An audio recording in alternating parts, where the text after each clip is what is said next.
So, what is the contribution of Artisense towards the long-term roadmap to autonomous driving? What does Artisense do? In order to navigate safely, vehicles have to be able to see as humans, meaning building a three-dimensional reconstruction of its environment and localizing with high accuracy within that 3D reconstruction.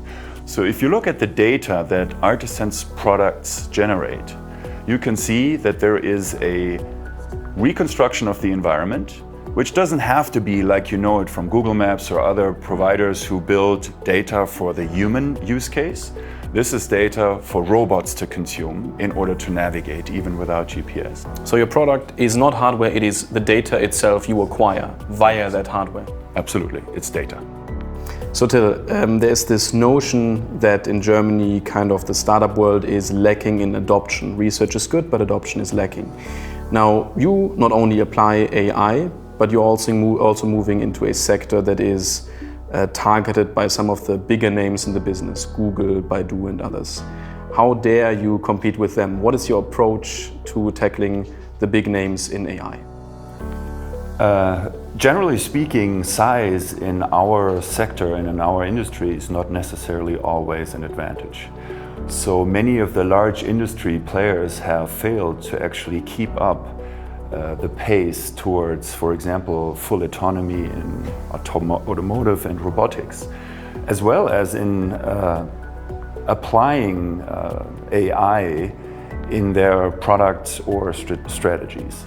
So we believe one of our advantages is that we're a very agile and extremely targeted company that has been able to deploy or to first of all hire top research and engineering talent.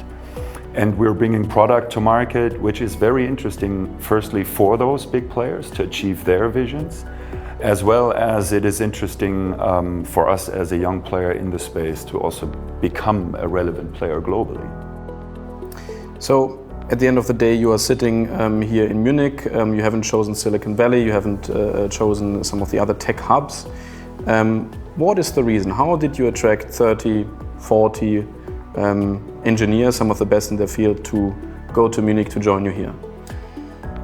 Munich is a very interesting also talent ecosystem, very much also because of the technical university here, which is in the direct vicinity. Daniel Kramers, our co-founder, is one of the globally leading professors and experts in the field. So we have also very close relationships to the world of academia. But in general, the interesting part is that what drives the young tech talent today is basically three things. Firstly, I want to change the world. I want to empower humans to do new things. They want to do things that they can also see on the road next year and not wait 5 or 7 years like they would have if they would join any of the large corporations, for example, in automotive. The second thing they tell us is, I want to work with the best people in the field. So this kind of collaboration with academia is extremely fruitful. And thirdly is, they want to work on the coolest and most up-to-date tech. And if you can provide this, you will get talent globally. Nowadays, people talk a lot about AI, artificial intelligence. They talk about the ethics behind it, about the technology, about deep learning. What do you think is one of the neglected topics we should talk more about specifically? How do you connect these types of AI-powered systems internationally? So can a car that will operate okay, safe in Germany, operate in China?